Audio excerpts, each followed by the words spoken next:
오늘 우리가 함께 은혜 받으실 말씀은 시편 37편 4절 말씀입니다. 시편 37편 4절, 구약 성경 우리가 828쪽입니다. 시편 37편 4절, 우리 다 같이 함께 한 목소리로 합독하시겠습니다. 또 여호와를 기뻐하라. 그가 내 마음의 소원을 내게 이루어 주시리로다. 아멘. 할렐루야. 옆에 있는 분과 인사 나누겠습니다. 반갑습니다. 예, 또 사랑하고 축복합니다. 예, 감사합니다. 오늘 날씨 되게 따뜻하고 좋았죠? 근데 또 일교차가 워낙 커서 저녁 시간 되니까 좀 쌀쌀해지기도 하고, 제가 오늘 그 교회에 있으면서 실내만 있으면 좀 춥습니다. 그래서 집에 들어가서 오늘 나는 추웠다고 이렇게 얘기했더니 저희 집사람이 뭐라 하냐면 저희 어머님이 그런 얘기 하실 때요.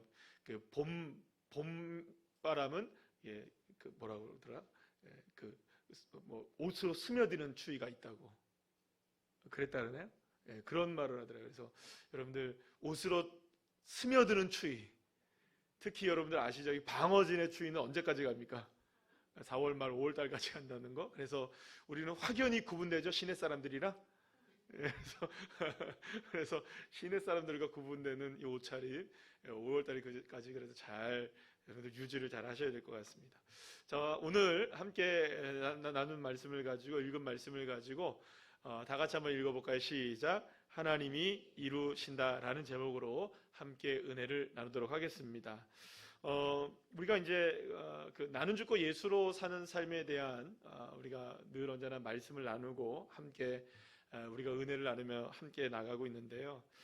나는 죽고 예수로 사는 삶은 사실은 이제 죽음을 통과해서 생명의 길로 나가는 것에 목적이 있다라고 볼 수가 있습니다. 다시 말하면 예수님께서 십자가에서 죽으신 것으로 끝나지 않고 부활의 새 생명의 역사로 나오시게 된 것처럼 정말로 저와 여러분들도 죽는 것 자체가 목적이 아니라 그 죽음을 통해서 무엇이 드러나느냐, 예수가 드러나고 하나님의 나라를 살아갈 수 있는 넉넉한 힘이 드러나는 그런 인생이 되는 것이 나는 죽고 예수로 사는 인생이라고 말할 수 있습니다.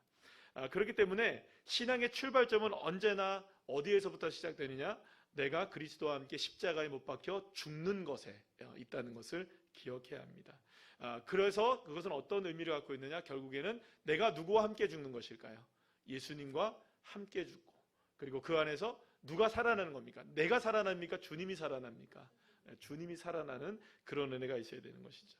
그러나 여러분들 바로 지금 말씀드린 것처럼, 그래서 죽음 자체가 우리의 목적이 아니에요. 우리는 나는 죽는다 했을 때 그 죽음 자체가 목적이 아니라 생명으로 나아가는 데 목적이 있는 것이죠. 그래서 우리 하나님의 자녀들인 저와 여러분, 믿음의 삶을 살아가는 그리스도인들에게 있어서 바로 이게 역설이 되는 겁니다. 죽어야 사는 것이죠. 죽어야 정말 살 수가 있고, 우리가 죽어야 정말 하나님의 능력을 정말로 경험할 수가 있게 되는 것입니다. 나는 죽고 예수로 사는 삶의 그 원조격이라고 하실 수 있는 목사님이 계세요. 여러분 혹시 아시는 분은 아시겠는데, 그 오래전에 벌써 한참 되셨죠. 그래서 이중표 목사님이라고 혹시 들어보셨습니까? 별세 신학이라고 있습니다. 그래서 원래 우리나라에서 이제 별세 신학에서 나는 죽는다, 난 예수 안에 죽는다라는 이야기를 가장 먼저 이렇게 많은 분들에게 하셨던 분이 누구냐? 이게 이중표 목사님이신데요. 그런데 이제 여기서 나는 죽는다고 얘기하셨던 이 이중표 목사님의 이 말씀을 이렇게 들어보면은 어떤 이야기를 하고 있는 거냐면 과정으로서의 죽는 것입니다. 그러니까 과정으로서의 죽는 것이고, 죽는 것 자체가 목적이 아니라 어디에 목적이 있는 것이냐? 죽음으로 사는 것을 얘기하는, 그러니까 죽어서 사는 것이죠. 그러니까 따라합시다. 죽어 사는 것. 그러니까 죽어서 산다. 말이 안 맞죠, 그죠? 죽는데 어떻게 살아요, 그죠? 그러니까 우리가 죽음으로 사는 것을 이야기한다고 이렇게 말씀하고 있습니다. 그러니까 이중표 목사님에게 이런 일화가 있었다고 해요. 아주 유명한 일화이기도 한데, 농촌에서 목회를 하시던 때의 일입니다. 이제 목사님이 이제 좀 젊으셨을 때의 일인데, 목회를 하다가 보니까 이게 나이 많은 어르신 한 분이 계셨어요. 근데 이 어르신이 보통 고집이 센 게 아니에요. 그러니까 아무리 이렇게 설득을 하고 말을 하고 좋은 말을 하고 뭐 이렇게 해도 늘 계속 부딪히기만 하고 목회의 도움은 하나도 안 되고, 막 성도들하고도 맨날 막 이제 문제가 생기고 하니까 너무너무 이 한 분 때문에 너무너무 이제 목회가 너무 힘들어졌던 거예요. 그래서 하나님께 이중표 목사님이 간절하게 기도를 하셨습니다. 어떻게 기도를 하시는? 하나님, 전능하신 하나님, 하나님 정말 전능하시죠. 저 사람 다른 교회 좀 데려가 주세요. 도저히 제가 같이 못 있겠어요. 저 사람을 다른 교회로 좀 데려가 주세요. 그래서 하나님이 응답을 하셨어요. 어떻게 응답하셨냐면 갈 데가 없다 그러시더래요. 갈 데가 없다. 그래서 하나님 앞에 다시 또 간절하게 기도를 하셨대요. 전능하신 하나님, 정말 갈 데가 없으면 이제 나이도 정말 많이 드셨으니까 이쯤 돼서 그냥 자는 잠에 그냥 천국에 좀 차라리 그러면 차라리 천국에 데려가시면 안 되겠습니까? 갈 교회도 없고 뭐 어떡하겠습니까? 주님 좀 데려가 주세요라고 기도를 했습니다. 그랬더니 하나님이 또 응답하셨다고 해요. 어떻게 응답하셨느냐? 때가 이르지 않았다 그러시더래요. 때가 이르지 않았다. 그래서 하나님 앞에 포기하지 않고 기도를 계속하셨답니다. 전능하신 하나님, 죽은 자도 살리시고 수많은 질병도 고치시는 거, 귀신도 쫓아내시는 주님, 왜 저 사람 하나 못 고치십니까? 주님, 저 사람을 좀 고쳐주세요. 내가 정말로 죽겠습니다. 갈 데도 없다고 하고 아직까지 데려가지도 않으신다고 하는데, 그러면 고쳐서라도 주님 내가 같이 이렇게 목회를 할 수 있도록 좀 도와주세요. 고쳐주세요. 그랬더니 주님이 이번엔 길게 응답을 하셨습니다. 그러면서 뭐라고 하시느냐? 첫 번째 주님이 말씀하신 게, 나도 저런 사람 못 고친다 그러시대요. 그러면서 계속 하시는 말씀이 뭐냐면, 그래서 내가 저 사람을 위해 죽었다. 내가 대신 죽은 거야. 저 사람 천국 보내려고, 저 사람 내게 이끌려고 내가 저 사람 대신해서 죽어서 내가 이끌어 가는 거야. 그러니 너 고칠 생각하지 마라. 그러면서 마지막으로 하나님이 한 가지를 물으셨대요. 이중표 목사님에게. 그래, 한번 너한테 한번 물어보자. 나는 너를 고친 것 같냐? 나는 너를 고친 것 같냐? 이중표 목사님이 그 순간에 곰곰이 생각을 해보니 나도 고쳐지지 않는 게 너무 많더라는 거예요. 나도 고쳐지지 않는 게 너무 많더라는 거예요. 여전히 나도 고집이 세고 여전히 내 모습 그대로이고, 그리고 생각하면 주님도 나를 못 고친 것 같더래요. 그래서 땀이 삐질삐질 흐르더래요. 내가 고쳐지지 않았는데 자꾸 나는 누군가를 고치기를 원했고, 심지어는 데려가 달라고까지 얘기를 했으니, 이거는 목사로서 정말 번지수를 잘못 찾은 것이구나 생각을 하면서 그때에 이 목사님이 깨달으셨답니다. 그렇구나, 내가 죽어야 하는구나. 그때서야 깨달았다고 합니다. 자신이 죽었음을 믿음으로 선포하기 시작하자 내 눈이 이전의 눈이 아니라 눈이 바뀌기 시작했고, 생각이 바뀌기 시작했고, 말과 행동이 부드러워지기 시작했고, 그러자 그 노인이 변화되기 시작하더래요. 그리고 그분이 결국 새로워지는 인생으로 살아가기 시작했다라는 아주 유명한 일화가, 그래서 이제 별세 신학이라는 이 신학이 탄생하게 된 그 일화가 바로 아주 유명한 일화 가운데 하나입니다. 사랑하는 여러분, 내가 죽으면 주님이 나를 십자가로 덮으셔서 가시는 겁니다. 내 성격, 내 생각, 내 모든 것들 주님이 보혈로 덮으셔서 가시는 거예요. 그러니까 죽어서 가는 겁니다. 죽어서. 누가 이끌어 가시는 건가요? 주님이 이끌어 가시는 거죠. 그럴 때 비로소 나는 정말로 주님과 함께 살아갈 수가 있는 것이 되는 것이죠. 나는 죽고 내 안에 예수님이 사시는 것이면 이제부터는 내 삶의 통제권은 누가 갖고 계시는 것일까요? 정말 주님이 갖고 계셔야 하는 것이 맞습니다. 그래서 주님의 역사가 그래야 시작되시는 것이니까요. 그렇기 때문에 사랑하는 여러분, 응답과 치유와 회복, 이 모든 것들은 어디서부터 시작될 수 있느냐? 사실은 나의 삶의 통제권을 주님 앞에 몽땅 드릴 때 시작될 수 있는 것입니다. 왜냐하면 내게 있던 응답과 치유와 회복의 주권과 통제권을 모두 주님께 이양해 드릴 때에 바로 그때부터 하나님의 시작이 우리의 삶 속에서 비로소 시작될 수 있기 때문에, 그러니까 주님이 이끌어 가시는 삶이 시작될 수 있기 때문입니다. 사랑하는 여러분, 그렇기 때문에 내가 지금 다양한 삶의 여러 가지 상황과 내가 어떤 형편에 우리가 처해 있든 그것과 상관없이, 눈앞의 결과와 상관없이 주님은 나를 통제하고 계신다는 사실을 정말로 우리가 믿는다면, 여러분 정말로 믿는다면, 주님이 나의 삶을 통제하고 계시고 이끌어 가신다는 사실을 정말로 믿는다면, 그러니까 내 감정과 내 상황과 상관없이 말입니다. 나는 죽었으면 누가 통제해 가십니까? 주님이 통제해 가시는 걸 정말로 믿는다면 무엇이든지 기도하는 대로 받은 줄로 믿으라. 구하면 받은 줄로 믿으라.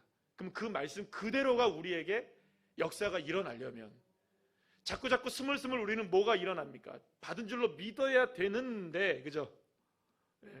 하나님 아직까지도 이렇잖아요. 이렇게 되니까 자꾸 이게 다람쥐 책받기 돌듯이 계속 이렇게 반복되는 문제들이 우리에게 일어나는 것이 아닌가.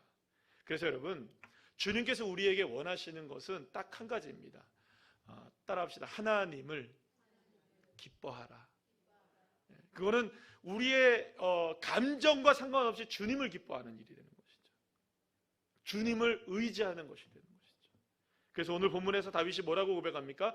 또 여호와를 기뻐하라. 따라합시다. 여호와를 기뻐하라. 그러니까 우리의 소원이 이루어지는 길이 다른 그 무엇이 아니라 기쁨으로 이루어질 수 있다라고 분명하게 다윗은 고백을 합니다. 그렇다면 여러분, 우리가 한번 생각해 봅시다. 정말로 기뻐하기만 하면 우리의 소원이 이루어질 수 있을까요? 정말로 기뻐하면 주님이 우리의 소원 정말로 이루어 주실까요? 여러분, 다윗의 삶은 사실상 기쁨이 있는 삶이었습니까? 기쁨이 사라진 삶이었습니까? 기쁨하고는 별로 상관이 없는 인생을 살았습니다. 여러분, 늘 언제나 사울에게 쫓겼고 문제는 말할 수 없이 점점점 커져가고만 있었습니다. 감당할 수가 없었습니다. 홀로도 감당할 수 없는데 나중에는 수많은 사람들이 자신을 따라다닌 거예요.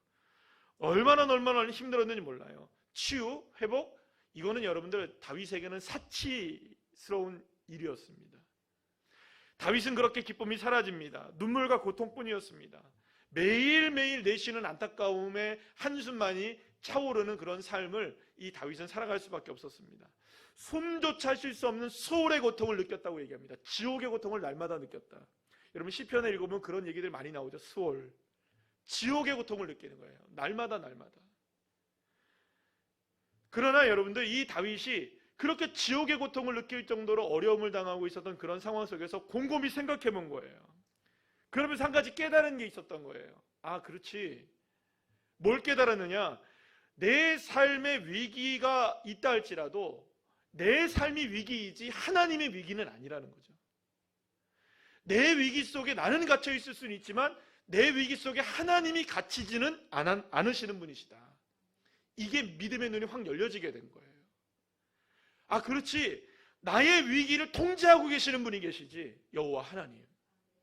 내 삶을 철저하게 이끌어가고 계시는 분이 계시지, 여호와 하나님. 그 하나님의 능력이 믿어지기 시작한 거예요. 여전히 내 삶은 어떻습니까? 수월의 고통인데 그 수월의 고통 속에 나는 갇혀있지만 갇히지 않는 분이 계시다는 거. 그분이 누구시냐? 나를 이끌어 가시고 통제하고 계시는 살아계신 창조주 여호와 하나님이시라는 사실에 믿음의 눈이 열려지게 된 것이었어요. 결국 문제는 하나님이 아니라 내 자신이 문제였던 것을 깨달았던 것이죠. 자신이 처한 상황 때문에 주님이 나를 통제하고 계시지 못한 것이 아니라 내가 주님의 역사를 온전히 바라보지 못하는 것이 문제였고 내가 기뻐하지 못하는 것이 문제였다는 걸 깨달았던 겁니다. 그 순간 다윗이 할 수 있는 것이 하나라는 걸 깨달았어요. 그렇지. 내가 할 수 있는 것은 무엇인가를 내가 뭔가를 통제하거나 이끌어가려고 하는 노력이 아니라 나를 이끌어 가시고 나를 통제하고 계시고 나를 주장하고 계시고 이끌어 가시는 창조주 여호와 하나님을 온전히 기뻐하는 것이 내가 해야 할 일이구나. 이것을 깨닫게 되었던 것입니다. 그리고 주님을 기뻐하기 시작했던 거예요. 주님 감사합니다. 주님 사랑합니다. 주님 고맙습니다. 주님 은혜입니다. 여러분, 삶은 어땠을까요? 여러분, 여전히 사망의 음침한 골짜기여도 주님을 기뻐하기 시작했던 거예요. 그러자 주님이 무엇을 이루어주기 시작하시느냐?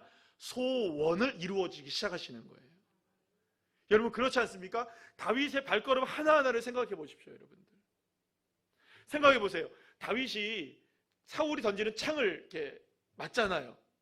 그러면 여러분 생각해 보세요. 잠깐 옆에 있었단 말이에요. 그런데 여기 꽂히는 거예요. 다윗이 여기에 있을 수도 있었잖아요. 그죠? 날라오는 창을 자기가 막을 수는 없잖아요. 근데 그걸 피하게 하시는 분은 누구시라는 거. 내 발걸음을 인도하신 분이 여호와 하나님이시다. 미친 척을 하고 여러분들 블레셋에 망명을 해서 침을 질질 흘리는 이런 정말로 말로 다 할 수 없는 수모를 겪고 있는 그 순간을 통해서도 주님은 생명의 주님으로 역사해 주시고, 여러분 나 홀로도 여러분들 감당하기 힘든 이 그 동굴 속에서 살아가는 그 속에서 아둘람에 사람들이 몰려들기 시작해서 공동체를 이루기 시작해서 여러분들 어엿한 군사를 이끌 수 있고, 그 군사들을 통하여서 나중에 여러분들 어떻게 되시는 줄 아시잖아요. 다윗의 왕국이 세워질 때에 그들이 신복이 되어지게 하고 그들을 통하여서 나라가 견고하게 세워지는 초석을 다지게 되지 않습니까? 위기는 위기였어요. 힘겨운 상황은 힘겨운 상황이었어요. 그런데 그걸 사용하시는 하나님이 되어주시는 거죠. 이끌어 가시는 하나님이 되어주시는 거죠. 그러니 여러분, 다윗이 할 수 있는 건 딱 한 가지였던 거예요. 어라? 내가 지금 어려운 상황을 당했는데 내가 주님을 기뻐했더니 이 어려운 상황을 무엇으로 만들어내더라? 합력하여 선을 이루어내시더라.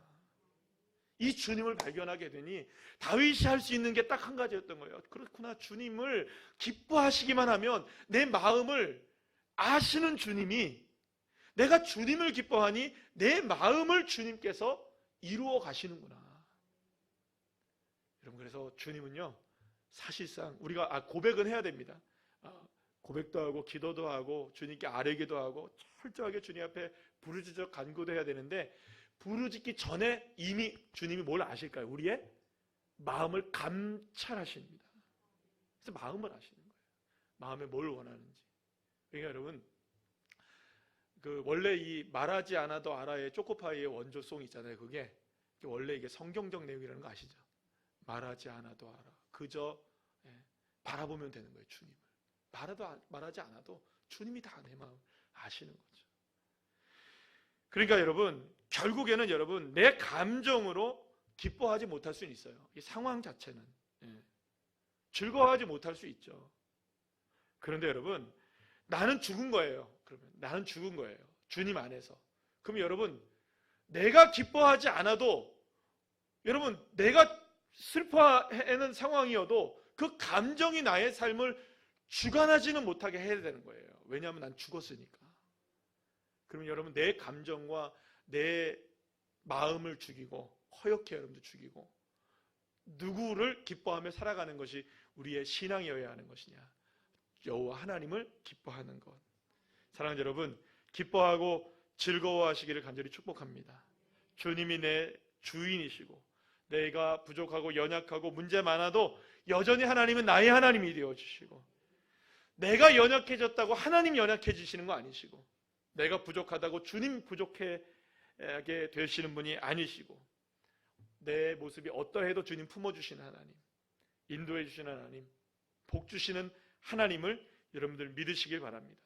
그래서 여러분들, 이 주님의 사랑이 가장 선명하게 드러난 것이 뭐냐? 바로 이 십자가인 거예요. 십자가는 어떤 일이 있어도 저와 여러분을 포기하지 않는다는 하나님의 사랑이 확증된 장소가 어디냐? 이 십자가의 은혜인 것이죠.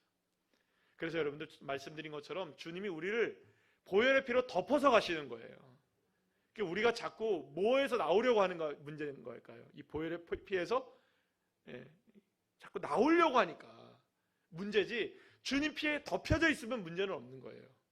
그게 우리의 삶의 보호막이 되시는 것이죠.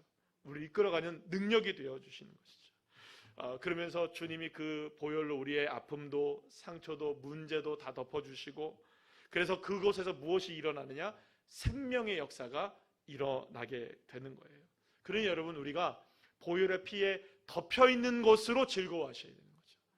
보혈의 피에 우리가 덮여있는 것으로 기뻐해야 하는 것입니다. 그렇기 때문에 오늘도 저와 여러분의 삶 속에서 정말로 주님을 기뻐하신다면 우리가 할 수 있는 것, 오늘 무엇일까요? 주님께 내 모든 것을 다 맡기는 것입니다. 기쁘게 맡기십시오. 주님 앞에 다 기쁘게 맡기세요. 마태복음 11장 우리 잘 아는 말씀이잖아요. 28절, 29절, 30절 우리 말씀 한번 읽어볼까요? 시작. 수고하고 무거운 짐진 자들아 다 내게로 오라. 내가 너희를 쉬게 하리라. 나는 마음이 온유하고 겸손하니 나의 멍에를 메고 내게 배우라. 그리하면 너희 마음이 쉼을 얻으리니 이는 내 멍에는 쉽고 내 짐은 가벼움이라 하시니라. 아멘. 주님을 기뻐하시면서 주님께 맡기세요. 그러면 이제부터는 누구의 문제가 아닙니까? 내 문제가 아니라 주님 문제가 되어주시니까. 그러면 여러분, 주님 문제가 되면 주님은 불가능한 일이 있습니까? 없습니까? 내 감정으로는, 내 상황으로는 불가능하지만 주님께는 불가능한 일이 없으니 마음의 소원이 이루어질 수 있게 되는 것이죠. 그래서 예수님이 말씀하신 게 바로 그거예요. 그 산을 옮길 수 있다 없다. 여러분, 산이 옮겨진다, 옮겨지지 않는다. 무엇이면 옮겨집니까? 믿음이면 옮겨져요. 무엇에 대한 믿음일까요? 하나님을 향한 믿음인 거예요. 여러분, 여기서 구분하셔야 됩니다. 예를 들어서 산이 옮겨진다는 믿음이 아니에요. 하나님이 하신다는 믿음이에요. 그럼 여러분, 우리의 삶 속에서 산이 옮겨질 수 있는 방법은 있을까요? 없을까요? 우리의 방법으로는 없어요. 그러니 여러분, 산을 옮기려고 하니 우리가 얼마나 힘들어요. 얼마나 고민이 돼요. 얼마나 어려워요. 그러나 주님께 맡기면 우리가 기뻐할 수 있는 겁니다. 아, 주님이 하시지. 태산 같은 문제가 우리에게, 지금도 우리에게 다가왔다 할지라도 그 산을 옮길 만한 능력이 주님께 있음을 믿고 오늘 이 시간 우리가 기도할 때, 사랑하는 여러분, 주님이 나의 삶을 통제하고 계시기 때문에, 주님이 통치하시고 계시기 때문에, 주님이 이끌어가고 계시기 때문에 거대한, 여러분들 오늘 외치시면서 기도하셔야 돼요. 거대한 산들아, 스룹바벨이 외친 것처럼 여러분, 큰 산아, 네가 어떤 큰 산이든 간에 스룹바벨 앞에서 무엇이 되어라? 평지가 되어라. 주님 앞에 믿음으로 선포하시는 거예요. 큰 산아, 옮겨질지어다.